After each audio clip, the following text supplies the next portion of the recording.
Hello, guests, friends, dear Toastmasters. Welcome to Toastmasters, the world's biggest platform for leadership and communication. We are District 31, and welcome to our talk show called Open Heart with District 31. Today, our guest is someone who is passionate about Toastmasters. Every Toastmasters event you go, you will definitely find this distinguished Toastmaster. A Toastmaster who's passionate about youth leadership program. Have you ever encountered a Toastmaster who competed in both evaluation contest and international contest and won both of the contests? A multi-talented Toastmaster is our guest for our second talk show. And this Toastmaster is none other than that, my good friend and probably a good friend of many more in our district who inspires us with his relentless hard work for Toastmasters, none other than distinguished Toastmaster Jay Karthik. Please, round of applause for welcoming our Toastmaster Jay Karthik. Toastmaster Jay, thanks a lot for accepting our request and being on our talk show. Absolutely. Thanks for having me, DTM Veera. And I wonder why I'm not guest number one. It's all scheduled, Toastmaster Jay, but I'm so happy that you could make it to our second season. Toastmaster Jay, I'd like to start with how your Toastmasters journey has started. Where did it all begin, and what are you doing right now, Toastmaster Jay? Absolutely, DTM Veera. I came to the US in the year 1999, and there was this Y2K boom happening, and there were too many jobs out there, easy to land an IT job. And then I realized that in my job back then, I was able to just find myself being locked into my cubicle. I would bury myself within my laptop and never had to meet with people. And only then I realized that there are all these other sales guys around me being super successful, and I wanted to be one of them because I've always placed all these salesmen in a pedestal. And when I wanted to become one of them and I interviewed for the job and I was just about to land one, I realized, oh boy, what am I gotten myself into? Because I don't have the confidence to stand in front of customers, protect my company's interest, influence the customers. And that's when I realized I desperately needed to join Toastmasters. And I got this new job in New Jersey selling to a large internet service provider. And right that evening, I joined a club that was very close to my place. And that's how my journey began. I got my CC done, and I can see myself progressing, becoming more confident when I'm in front of customers. And the customers always throw tough questions at you, curveballs at you, and I knew when to duck, when to face it, and stuff like that. So I really got prepared, and I thank Toastmasters for that. And once I got my CC, I gotten myself into a bubble where I felt complacent, and I started skipping meetings. And for a brief while, I took myself away from Toastmasters, and that was clearly a mistake because while I was able to get my initial objective completely done, there were more opportunities out in front of me. I could become a better leader and go up the ladder and stuff like that. And I wasn't really having the bigger picture in mind when I got my CC and decided to leave Toastmasters. And that is when I realized I made a mistake, went back to Toastmasters and worked on my leadership skill, and I'm doing much better. So I thank Toastmasters for everything it has done to me. Thank you, DTM Jay. And what are you doing right now? Are you in district? Are you working with a club? Where are you focused this year, Toastmaster Jay? This year, DTM Veera, I'm spending time helping some of my mentees. I have about 5 mentees. I want to help them be successful. At least one of my mentees want to accomplish DTM within a year. So I want to put all my energy and help this member. But I'm also realizing that there are so many new members coming into some of our clubs. So my focus is going to be at a club level this year. I'm not taking on any district responsibility this year, but then I'll, of course, come back. Thank you, Toastmaster Jay. We'll miss you at the district, but you know, wherever you go, we pretty sure you're having a positive influence on a lot of Toastmasters. So that is pretty amazing. Toastmaster Jay, my next question to you is, you already touched upon this briefly, but what was the impact of Toastmasters on your personal life, your social life, or your spiritual life, Toastmaster Jay? Absolutely. DTM Veera, When I look back at my journey, which is coming up on the 10th year, and having spent close to a decade with Toastmasters, I realized that I've become a better person, better human being than I could have otherwise been.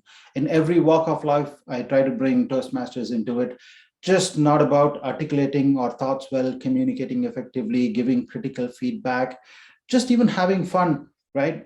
Every walk, pretty much. And what I realize is Toastmasters has given me so much. It has set me up for so much of success at work. And I want to be in this groove where I can give back at least a portion of some of the success I've realized. I want to help newer members and even folks that are not yet Toastmasters. And I try to talk to them the value of Toastmasters. And I look at myself as becoming the brand ambassador, just like yourself and so many others in District 31. So I go around talking up Toastmasters, and that's something I'm doing. And when I look at how Toastmasters has helped me in my professional life, I clearly couldn't have reached some of the heights that I have reached without Toastmasters. It's one thing to articulate our thoughts well, but it's also another thing to be able to be spontaneous, think on our feet. Making these extemporaneous table topic speeches has helped me really take on some questions for which I wouldn't have otherwise been prepared. And so, yeah, professionally, 100% it has helped me. And even socially, I made some really good friends. I surround myself with people that have been successful, that are always positive. When you think of positive people, successful people, well determined, who do you think of? Toastmasters. So I have quite a few Toastmasters around me. And so it has become like a part of my life in some ways, DTM Vira. Thank you, Toastmaster Jay. Toastmaster Jay, we also know that you're so passionate about youth leadership program, also called YLP. Where did it start? Why did you wanted to start a youth leadership program, Toastmaster Jay? Sure thing. Nitin and I've seen yourself and so many others do this YLP really successfully, and I'm glad to be part of this program. And the way I got involved with this is really looking back and realizing the simple fact that I could have perhaps been a lot more successful and done so many more amazing things had I been exposed to Toastmasters much earlier in life. As I just mentioned, I only got into Toastmasters when I really felt the need to take on my job and not only hold on to it, also be successful at it. But having gone through this exercise, I feel like maybe we should set some of these younger adults to be exposed to Toastmasters so they can be better leaders in future. And already I'm seeing some wild peers that are really accomplishing and reaching great heights, winning the state debate contests and stuff like that. The possibilities are endless. So when I look at all of that, I feel like, yeah, it's one thing that we got to do, really, put all our effort and train as many young adults as possible, get them exposed to Toastmasters. That also makes our organization successful. And last but not least, it's a two-way street. It's not always me imparting knowledge on these young adults and young minds. I learn from them as well. You give them a table topics question and you see how clearly they're able to articulate an answer. Their mind is not going in 100 different directions as to which option they got to pick. They just are locked in and they're able to express their opinion so clearly and thoroughly. And I feel like I can learn from them as well. That's true, Toastmaster Jay. I can second you on that. You get inspired seeing these young leaders. And as you rightly said, I wish I also got the opportunity when I was a youth. Yeah, valid points there, Toastmaster Jay. Toastmaster Jay, now, why should someone join Toastmasters? You touched upon youth joining Toastmasters, but why should someone join Toastmasters? What are they going to get from Toastmasters? They have everything to gain from Toastmasters and pretty much nothing to lose, is how I look at it, DTM Vira. One of the things I was just thinking about is the fact that regardless of what role you play at your club, being an officer at the district, or just participating in a Toastmasters meeting at a club level, in every aspect you learn.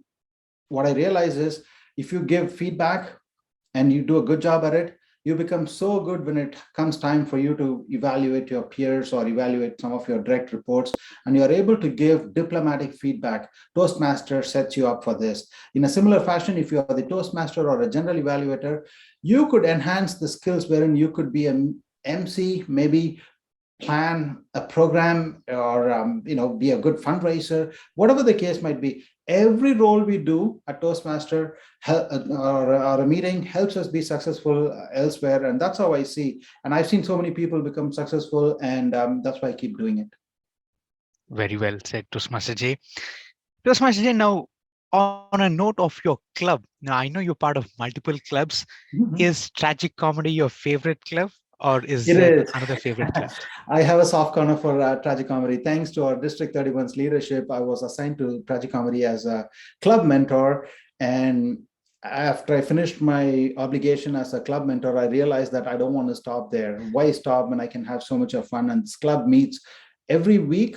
So if I travel and miss a meeting here or there, I don't feel guilty. And I feel like, yeah, I could at least attend 3 out of 4 meetings every month. Helps me keep my saw really, really sharpened. But also, as the name says, DTM Veera, this is a club where there are all kinds of artists coming in. They come and get their movies reviewed, and there are stand-up comedians coming in, helping us all be laughing. And that's another thing. Prior your previous question, I was also looking at the fact that regardless of what walk one has, doesn't matter. They can be successful in every single walk of their life. Stand-up comedians becoming better comedians, getting people to laugh is not easy. And I see that tragic comedy helps me work on that skill, because I'd like to at some point try my gig as a comic, and maybe I'm in the right direction here. No, good luck to you. And I would definitely want to be an audience for your stand up comedy show.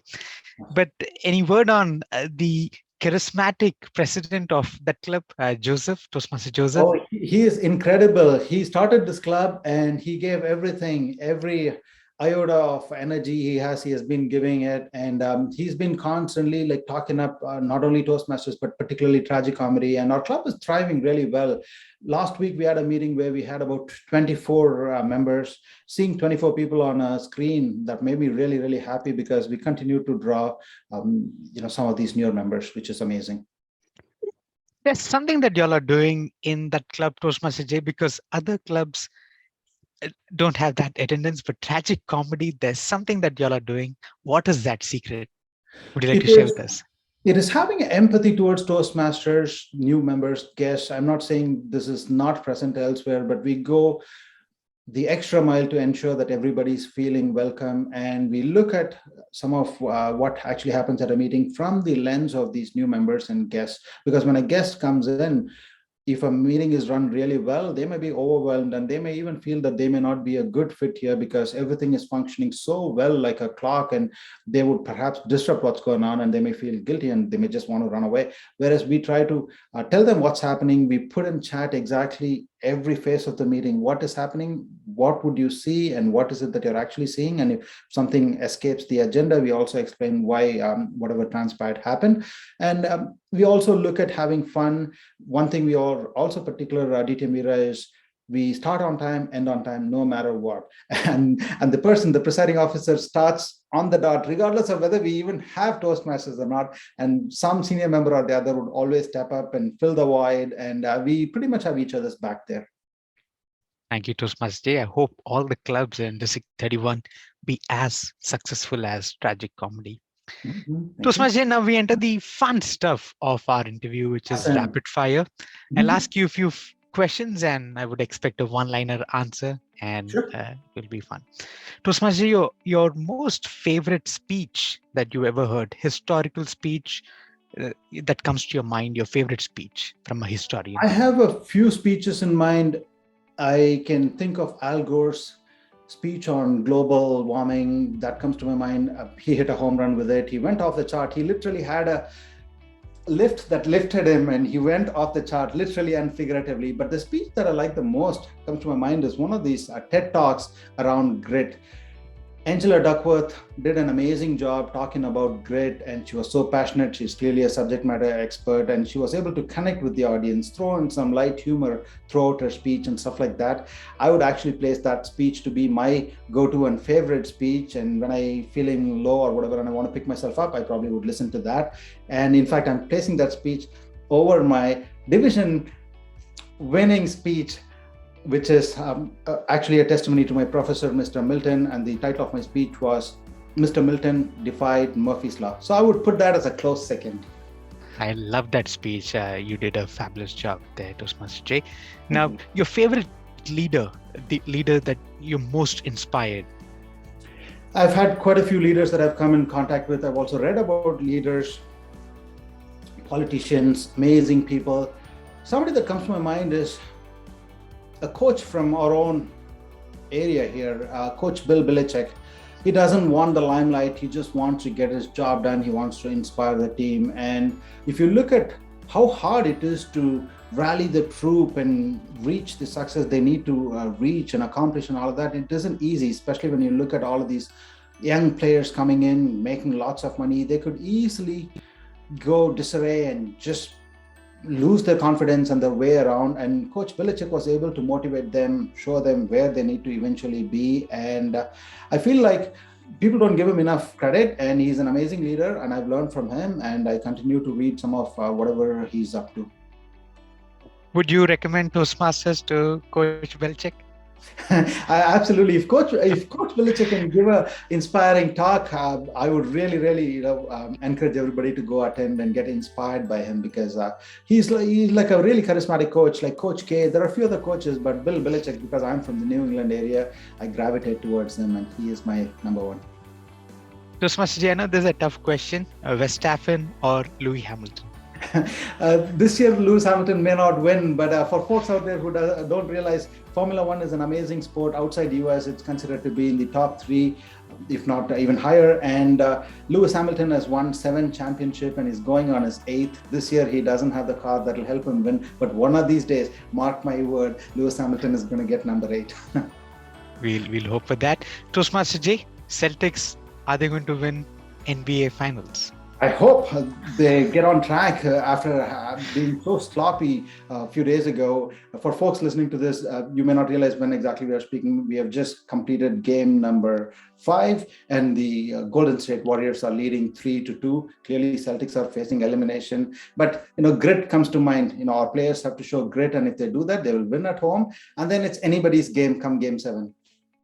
Thank you, Toastmaster Jay. Your favorite cuisine, Toastmaster Jay, that you would always like to munch? I like quite a few variety. I'm one guy who would like to break the monotony, try new things. And I used to be a vegetarian, and I appreciate steak and all of that right now. But my favorite all-time food would be seafood, because we are living in this area where we have access to sea so much, and things like lobster, and there are so many good restaurants here. I don't want to name them here, because I just don't want to name them here, but I can speak to you offline. And there are like 3 or 4 seafood restaurants around here that I like, Veera. Sounds good. And a favorite book, Toastmaster Jay, that you would recommend our Toastmasters? I have liked books from so many different authors. The one book that comes to my mind right now is Stand Like Churchill and Speak Like Lincoln. This is one of the books that one of our district's conference speaker, you might remember because you actually booked in this year, Dr. Syed Halim. He recommended that book. So that's one book I would go to. But I also like another book, because I'm in this position where I got to get good at sales and all of that. And I wouldn't recommend this book only for people that are looking at making sale, but this is a book for anybody that wants to set a goal and try to chase their passion, dream, and goal. Would be Zig Ziglar's See You at the Top. He looks at his audience and he basically asks, are you a wandering generality, or are you a meaningful specific? Are you doing something today because that's what you intended to do, or you just got thrown away and you're just doing this just because? That kind of question, and the way he frames his narrative around why we should all have goal, why we should pursue that, stuff like that really hits a big home run with me. So the book is Zig Ziglar's See You at the Top. See You at the Top. Sounds good, Toastmaster Jay. Thank you, Toastmaster Jay. Anything else that you would like to share with our District 31 that I have not asked? One thing about all of our leaders, they are doing an amazing job. We are at this really challenging time where we are not able to attract new members, and people are all having Zoom fatigue and all kinds of fatigue, really. And so we're not able to see the kind of volume with which people come towards Toastmasters, but it's going to change. I'm sure and confident of that. Our leaders are all doing an amazing job. Just you, even before you embark on your journey and the new Toastmasters year starts, you're already looking at figuring out what are some of the innovative projects you would like to implement. So keep at it. Thank you, District 31 leadership, for everything you're doing. Thank you, Toastmaster Jay. You could be anywhere in the world, but you choose to spend 15 minutes with our District 31. Thanks a lot from the bottom of my heart. Thank you for joining us on Open Heart with District 31. Thanks for having me, DTM Veera. Appreciate it. Thank you. Viewers, guests, friends, this was a wonderful talk with our wonderful friend, distinguished Toastmaster Jay.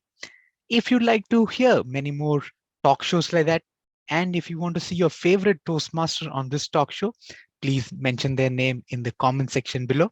Please do like, share, and subscribe our channel. Stay safe.